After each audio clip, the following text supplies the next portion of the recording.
کوفے کے کئی لوگوں نے جنات کو امام علی علیہ السلام کی شہادت کے غم میں روتے سنا تھا۔ اسی طرح آپ صلی اللہ علیہ وآلہ وسلم کی بیوی نے جنات کو امام حسین کے غم میں روتے سنا تھا، اور یہی سب نبی صلی اللہ علیہ وآلہ وسلم امام حسن اور امام حسین علیہ السلام کی وفات پر بھی ہوا تھا۔ جب امام علی علیہ السلام کے دشمنوں نے یہ سب دیکھا تو انہیں احساس ہو گیا کہ انہوں نے بہت بڑی غلطی کر دی ہے۔ امام حسن اور امام حسین علیہ السلام نے امام علی علیہ السلام کو رات کے اندھیرے میں سیکرٹلی دفن کیا تاکہ ان کے دشمن جیسے معاویہ اور خوارج ان کی قبر کو نقصان نہ پہنچا سکیں۔ جب امام حسن نے اپنے والد کو دفن کیا تو کتابوں میں لکھا ہے کہ ایک خطرناک ارتھکویک آیا۔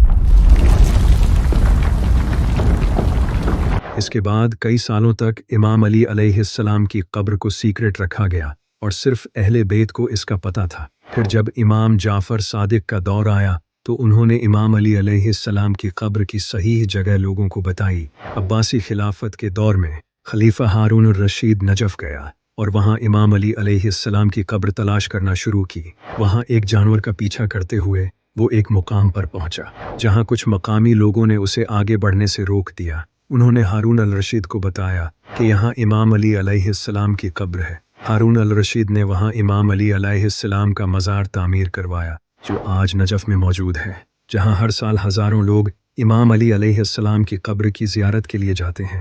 19ویں صدی میں جب وہابیوں نے عراق پر حملہ کیا اور ہزاروں لوگوں کو قتل کر دیا، اس کے بعد انہوں نے نجف میں امام علی علیہ السلام کی قبر پر بھی حملہ کرنے کی کوشش کی، لیکن وہاں کے لوکل لوگوں نے بہادری سے اس کو ڈیفینڈ کیا کیونکہ اللہ کے بندوں کی قبریں اللہ کی حفاظت میں ہوتی ہیں۔ امام علی علیہ السلام کی شہادت کے بعد امام حسن علیہ السلام نے ابن ملجم کو سزا دی۔ انہوں نے اپنے والد سے سنا تھا کہ اس پر ایک ہی وار کرنا، اگر بچ جائے تو چھوڑ دینا، تو امام حسن علیہ السلام نے ایک ہی وار میں اس کا خاتمہ کر دیا۔ نبی صلی اللہ علیہ وآلہ وسلم نے فرمایا تھا، اے علی، تیری مثال میری امت میں صالح کی اونٹنی جیسی ہے۔ جس طرح پچھلی امتوں میں حضرت صالح علیہ السلام کی اونٹنی کو قتل کرنے والا شخص سب سے بڑا بدبخت تھا، اسی طرح میری امت کا سب سے زیادہ بدبخت شخص وہ ہوگا جو تیرے سر کے خون سے تیری داڑھی کو رنگ دے گا۔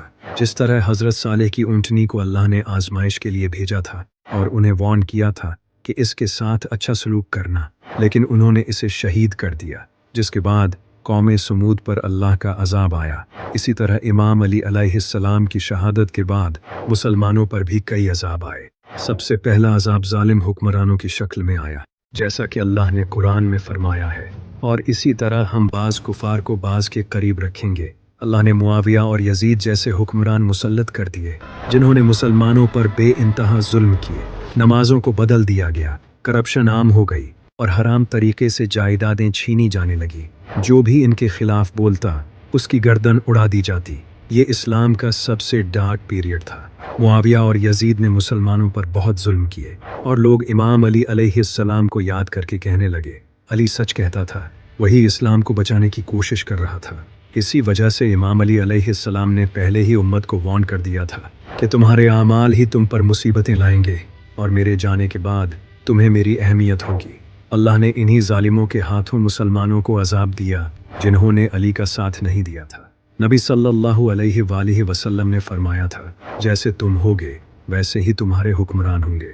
دوسرا بڑا عذاب جو مسلمانوں پر آیا وہ یہ تھا کہ اسلامک امپائر جو رومن اور پرشین امپائر کو ڈیفیٹ کر کے دنیا کی سب سے بڑی پاور بن چکی تھی، وہ آہستہ آہستہ کمزور ہونے لگی۔ مسلمانوں کی آپس میں سول وار ہونے لگی۔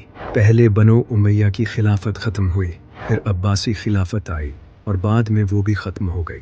جب منگولز نے اسلامی سلطنت پر حملہ کیا تو انہوں نے اسلامک امپائر کو توڑ کر رکھ دیا، اور آج تک مسلمانوں کی حالت ایسی ہو گئی ہے کہ وہ دوبارہ خلافت حاصل نہیں کر سکے۔ یہ مسلمانوں پر ایک بہت بڑا عذاب تھا۔ تیسرا سب سے بڑا عذاب جو امت پر آیا وہ امام علی علیہ السلام کی شہادت کے بعد شیعہ اور سنی کے درمیان دراڑ پیدا ہو گئی، جس نے آج تک مسلمانوں کو فرقوں میں بانٹ رکھا ہے، اور اسی وجہ سے ہر سال لاکھوں مسلمان شہید ہوتے ہیں۔